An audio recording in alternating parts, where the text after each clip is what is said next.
Alright everyone, this is just a quick video to get your input on what you think going forward on the channel with at least this year.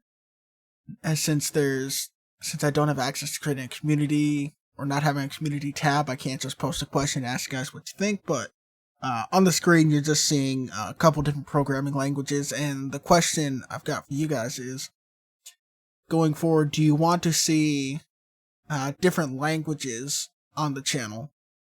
Now, initially when the channel was created, I did just want this to be, in general, a programming channel, which means we're not necessarily sticking to one language.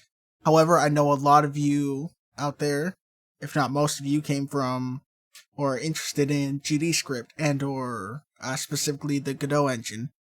But with that engine, you can use different languages, such as C# support. There's, if you do a custom build, you can do C++, or you can bring in completely new bindings. I know 4.0, they're going to have the official C++ bindings that should come out. I'm not sure when that's going to be available, but so the idea is you can have all different languages and their different bindings. So having an idea of how to use a language, or practicing using a language, and then moving on or bringing bindings in might be beneficial to you. Or you may just have a preference, or you want to change and not use GDScript. I don't know.